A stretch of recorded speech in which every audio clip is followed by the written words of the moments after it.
He scours the deepest, darkest crevices in places you would never want to have to go so that you don't have to. And he brings them to us right here on Smart Life. Welcome back to Smart Life, Joe Messina. Well, thanks for having me back. I always enjoy my time with you. Now, I'll tell you, this story, it had me really perplexed because this is one of those things that I don't want to have to support someone's First Amendment right on, because I think everybody should stand for the Pledge of Allegiance. But then I read this story, and there's a little boy, well, he's not so little, 15 years old. I guess that's not really little at all, but he's felt this way for a long, long time, he said, since kindergarten. He said that he doesn't like to stand up for the Pledge of Allegiance because he believes that the NSA is spying on us. He doesn't agree with the internet laws, and he has a lot of other problems with the things government and overreaching government is doing today. This is a First Amendment right for sure. What's the story on this boy, and what do you think about it, Joe? Okay, well, first and foremost, I talked about this on my show, too, and I said I had a bunch of Marines on one day, and I've asked them questions about, I don't know if you know it, but Jehovah's Witnesses won't get up, and they won't pledge allegiance either in the mornings. It's just against their religious belief. And I asked the guys about that, and the Marines said to me, look, we are out there fighting for everybody or anyone to exercise their rights, whether you get up or you don't get up, whether you pledge or you don't pledge. So with that in mind, I looked at this story and I said to myself, well, I don't like it. I find it uncomfortable. But at least stand up. At least have the respect. He doesn't have to say the pledge if he doesn't want to, but at least have the respect to stand up and stand there respectfully, if you would, to the others in the room that are pledging. But you know what his beef is, that he doesn't like being forced, number one. He thinks that the government's not doing what they're supposed to be doing, so why should he pledge allegiance to a government he just doesn't believe is doing their job? Yeah. Well, I guess my thought on this is, are we really pledging allegiance to the current administration when we say the pledge? I think it's more of an allegiance to our country, our history, those that fought and died for us, and those that are currently fighting and dying to preserve our freedoms. Correct, Joe? So he's kind of killing the messenger or something here, isn't he, a little bit? Oh, no, you're right. He is. And you know what? And again, it's the thing I'm stuck on is that he won't even at least give them the respect of standing and understanding that what he's doing, he's respecting what the foundation of this country. He's respecting what this country stands for and what that flag stands for. And you know what we need to do is we need to drag his parents into the room is what we need to do. Find out, what are you doing with this kid? Yeah, exactly. Well, it sounds to me like maybe he's a little misguided about where that sort of tyranny is actually coming from. And I don't think it's where the pledge is directed necessarily. But anyway, moving on, there is only one story I've read this week that was more disgusting to me than the guy saying that the reason he lived 111 years, I don't know if you saw that story, I think it was actually last week, is because he didn't have children. Here you have a woman, a feminist, in her celebration of Mother's Day, Rebecca Helm of Slate apologized to her mother for no less than hijacking her uterus. This is an interesting twist, Joe. You can probably get away. The amount of pushback I got, how dare I speak about what goes on in a woman's womb? I know, because I have nothing to do with it.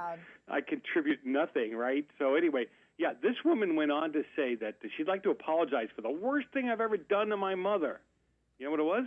You're right. She was sucking away her mother's cells. She took up space in her mother's uterus. She mixed with her mother's blood supply. I mean, she went on to apologize. Now, if you believe in God, she went on to apologize for all the things that God had set up in this wonderful, miraculous way of creating life. If you don't believe in God, she went on to apologize for all these things that, evolution and Mother Nature brought about so that we could have life. So either way you cut it, the woman is extremely confused. Extremely confused. This Mother's Day, I'd like to apologize for the worst thing I've ever done to my mother, she said, and you did it to your mother, too. She goes on to say, just when I thought it couldn't get any more demanding, I started actively invading your blood supply. This is where humans are especially destructive. No other animal is so ruthless in its invasion. For most animal species, mom's blood vessels remain safely hers, but humans are not like most animals. I forget if it was Prager or who that said that so many of these leftists, They really love humanity, but they sure hate humans. That's what this sounds like to me, Joe. She's got all kinds of, I think, deep-seated issues that we probably can't help her with. No, not enough medication for this woman, I'm telling you. I think that's true. All right. Well, in building up on that same argument, the UN now says that the Catholic Church's stance on abortion is psychological, you can't believe they said this, torture against women. I'm going to get your comment on that one, Joe. Oh God, you know what? When I stopped rolling around laughing on this one, I realized how serious I was. You know, I have a loving term for these guys. I call them the United Nuts because that's all they seem to want to let in that building over there. You know, and the government is taking advantage of us," said Michael. "I don't agree with the." Oh, I'm sorry. I'm reading the wrong story. But he goes, with the program, "No, it's all right Joe. though." The United Nations, the Committee Against Torture, doesn't mind the fact that, you know, the abortion regularly, you know what it does to a baby. I don't know if your audience can handle this. I gave the graphics on my show. But basically, you are taking this little blob of protoplasm and you're pulling it apart is what you're doing. Yeah. All right? And they don't call that torture. What they call torture is the Catholic Church saying, maybe you should have your babies. Maybe your women should have your babies. Maybe give them up for adoption. You know, think about how turned around we are in a society where abortion is acceptable and adoption is taboo. Yeah. All right. Okay? I mean, this just makes no sense to me whatsoever. Now, the UN has come out, and they're telling the Catholic Church what they should and shouldn't be doing when it comes to abortion. I